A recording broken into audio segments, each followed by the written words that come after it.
Muy bien, voy a saludar a Martín de Acevedo, abogado especialista en Derecho Municipal. Buenas noches, bienvenido. Milagritos, amigos, tengan ustedes muy buenas noches. A tus órdenes. Bien, me provoca antes solamente una referencia antes de ingresar al tema de las motos lineales. Una apreciación muy ajustada, muy rápida, porque entiendo que entras a clases en la universidad. Y dicho por el ministro de Economía, solo el 9% de los recursos transferidos a las municipalidades, no a los municipios, porque a los municipios es la circunscripción territorial. Solo el 9% de los recursos transferidos a las regiones y a las municipalidades se ha ejecutado. 9%. O sea, han tenido dinero y solo el 9% lo han usado. Un comentario tuyo, por favor, Martín de Acevedo. A ver, hay varios aspectos que influyen en esa deficiencia, porque es una deficiencia. En primer lugar, el atenuante podría ser que estamos a la primera mitad del año y en la segunda mitad recién se ejecutan mucho más que en el primer semestre. ¿Por qué razón?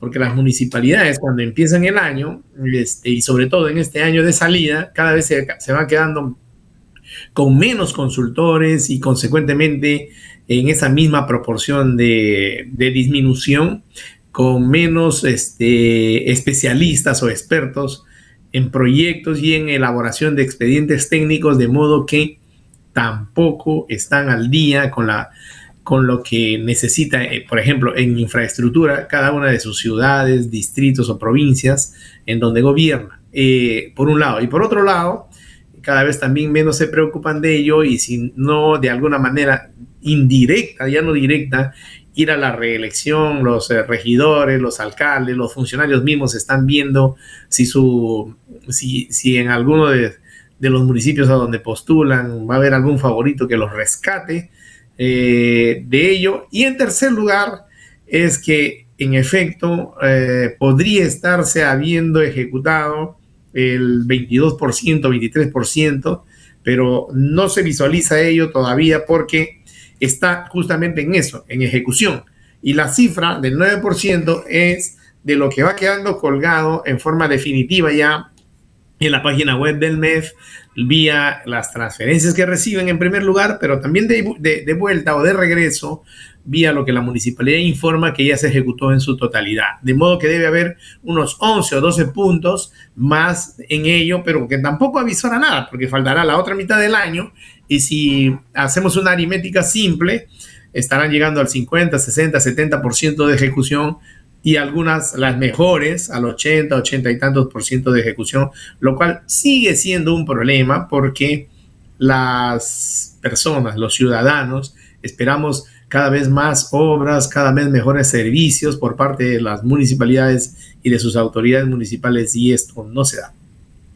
Correcto. Pasemos al otro punto que no es menor, sobre todo en Lima. O sea, tenemos más de 10 millones de habitantes. Y sería interesante saber cuál es el número de las motos lineales. ¿Es un problema o una solución en las calles, en las pistas, mejor dicho? A ver, el tema es así. Somos 13.200.000 a junio, más o menos, según la proyección del INEI, en Lima Metropolitana.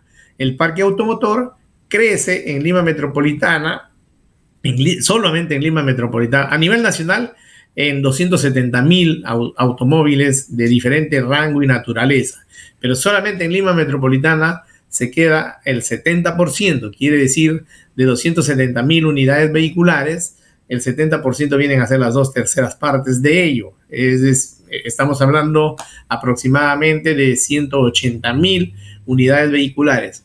A ellos se les ha venido a agregar las motos lineales en los últimos años, que se han incrementado su costo a partir del problema que tuvimos de falta de una política migratoria desde la presidencia del señor Kuczynski hasta la fecha, y sobre todo una política migratoria seria, no digamos discriminación, no digamos xenofobia, nada de eso, pero una política de esa naturaleza que vea todos los aspectos, porque estas personas que llegaron de un determinado país en gran porcentaje no tenían, y muchos de ellos, el 80% no tiene la documentación en regla, algunos en efecto son delincuentes y otros se están dedicando a trabajar de la forma como han podido conseguir, digamos, trabajo informal en todos sus aspectos. Por ejemplo, de esas, digamos, 100,000 motos al año que se están vendiendo en todo el Perú, el 70%, es decir, 70,000, se están quedando en Lima Metropolitana en estos últimos 3 años. Estamos hablando ya aproximadamente de 500,000 de motos en todo Lima Metropolitana, que además de ellos hay más o menos el 80% que no tiene ningún tipo de documento. ¿Por qué? Porque otras autoridades como las municipales, las policiales y la ATU propiamente dicha, no se han puesto a crear y a organizar un tipo de reglamentación que permita la circulación en forma ordenada, por horarios, y que ese tipo de reglamento además sea fiscalizado su cumplimiento, con la finalidad de que estas motos, así como se ha tratado de hacer con las bicicletas, pero que está funcionando a medias, tengan un sitio por donde circular que probablemente sean las mismas ciclovías. Sin embargo, estas, al ser motorizadas, tienen una diferenciación de tener que ocupar la vía pública por el carril donde van todos los motorizados. Pero ¿qué pasa con ellas? Sencillamente no acatan ningún tipo de reglamento de tránsito, ninguna forma y señal de las que están en vigencia, y tienen una asociación o dos gremios que se presentaron la vez pasada cuando trataron de imponerles que está prohibido andar 2 personas en una moto, y salieron a la prensa finalmente a disuadir a las autoridades para que esto no entre en vigencia. Y entonces tienes 3 aspectos que rápidamente nomás te enumero para con Garba seguir comentando.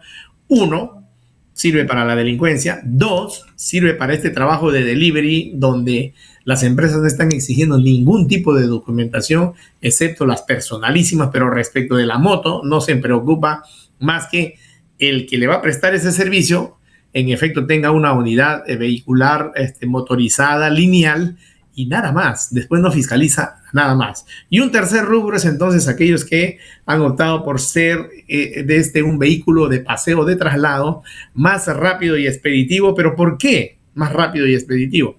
Porque no respetan ninguna regla y norma de tránsito.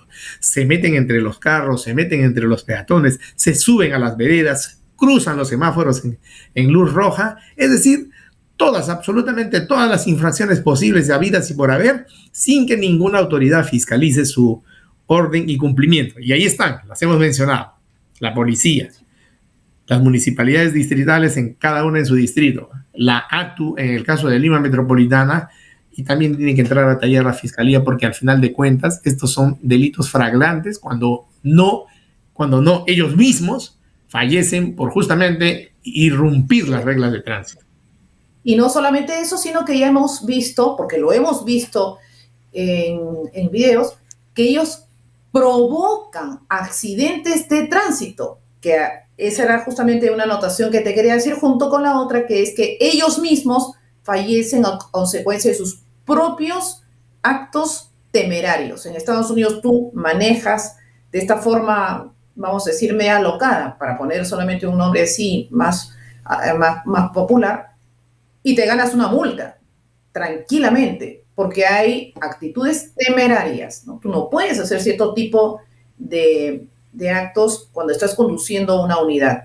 Y ellos largamente, no voy a decir que es el 100%, pero es aguja en un pajar que encuentres un conductor de una moto lineal que se conduzca, que debe ir al medio ocupando un carril, porque no tenemos, y esa es una cuestión también que te quiero preguntar. No hay una red adecuada. Lo que estamos haciendo es superponer cosas. Fíjate, pienso, tú me dirás, porque tú eres la persona que conoce el manejo, pero que además también tiene experiencia en esta área, ¿no? En la cuestión municipal. Tenemos solamente 2 carriles. En el momento, eso me disgusta un poco. A ver si represento un poco también a un conductor de vehículo. Solamente tienes en una avenida que hay 3 carriles o 2 carriles, y tú lo que estás haciendo es recortar todavía uno de ellos para la ciclovía, ¿correcto? Cuando no tienes aún un transporte público que pueda llevar a los ciudadanos de un lado al otro. No lo tienes. Entonces estás atorando todo y ya no sabes por dónde salir. Me parece que es un despropósito que pongas a la fuerza, recortas aquí y allá, entonces provocas nudos cuando hay un incidente, como hemos visto en el RIMAC, por ejemplo, formas un atolladero, pero mejor que un libreto de cine. ¿Quién debe llevar una propuesta seria, firme, para tratar de solucionar este tema? Lo primero que debió haber sido es un transporte digno y adecuado, un transporte público. Sé que a algunos les molesta cuando se habla de puentes, de vías aéreas, pero tú recordarás en el tiempo del señor Alberto Andrade que se pensaba uno que vaya desde La Molina hasta el Callao, recordarás. Probablemente fue un sueño claro, pero tal vez nos hubiera solucionado el problema porque solamente estás cortando para acá y no tienes, no es cierto, Lima no la atraviesas así, desde La Molina hasta el Callao, por ejemplo. Cierto, mira, tú lo has descrito, ¿ya? Además, haces una tingencia muy precisa. Resulta en la práctica, entre comillas, mejor que un argumento de una película de terror. ¿Por qué? Porque hay el recorte, como lo has descrito, de las ciclovías que en Lima Metropolitana se ha generado a través de una ordenanza hace unos 5 años atrás y en efecto se están implementando, pero también tienes por un lado los corredores viales en algunos sitios que deben de existir, obviamente, y finalmente el transporte privado al cual le queda un carril y medio y en el mejor de los casos 2 carriles.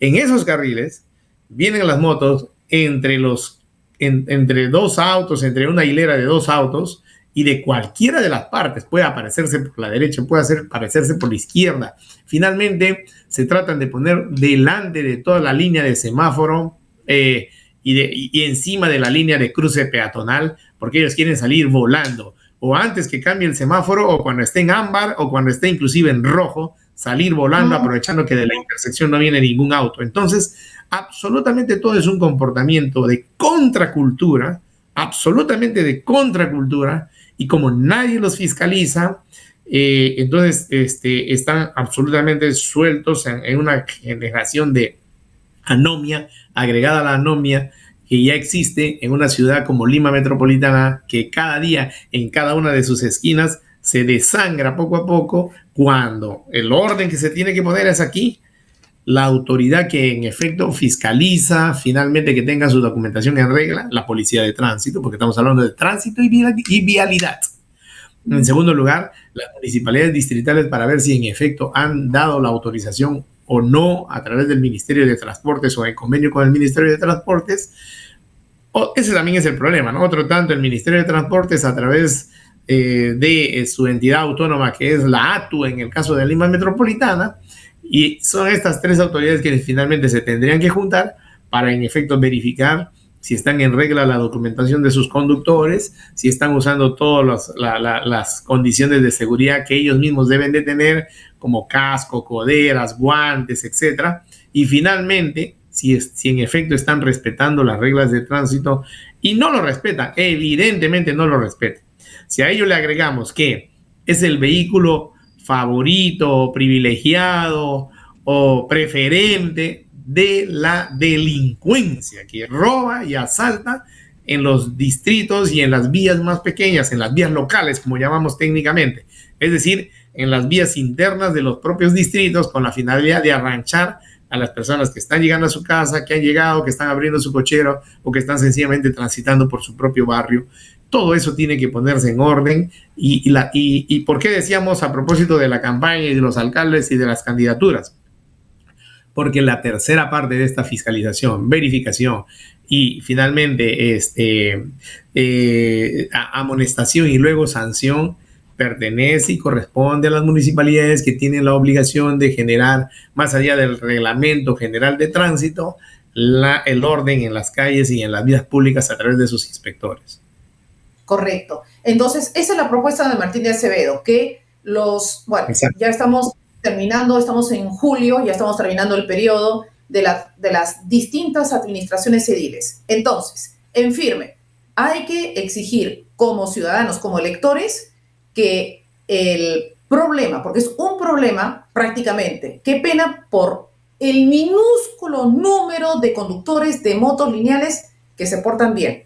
Pero en todo caso, el candidato a la alcaldía de distrital, provincial o de, bueno, una población menor no hay mayor inconveniente. Pero en todo caso, estos alcaldes que tengan una propuesta en firme para regular a los conductores de motos lineales.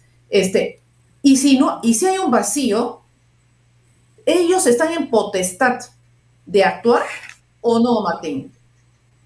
Por supuesto que sí, y en pequeño, y finalmente, Milagros, decirte lo siguiente: si hay un vacío, ellos están llamados a llenar ese vacío legal o reglamentario mediante una ordenanza distrital o metropolitana en el caso de Lima, por un lado. Ya. Y por otro lado, también son las autoridades llamadas a establecer la percepción de seguridad y finalmente la seguridad ciudadana en forma integral.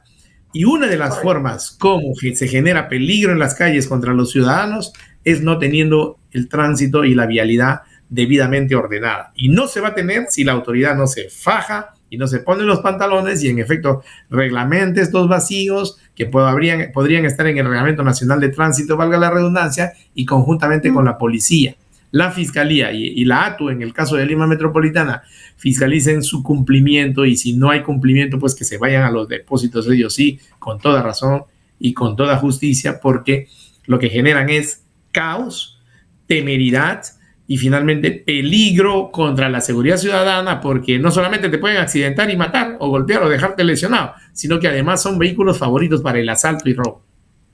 Estupendo. Muchas gracias, Martín de Acevedo, abogado especialista en Derecho Municipal, por estas precisiones que ya no son ni siquiera pues convenientes, son necesarias, urgentes hoy. Aprovechamos el cambio de autoridad municipal para tenerlo presente en las exigencias a los próximos candidatos a las distintas alcaldías en el Perú. Muchas gracias, Martín.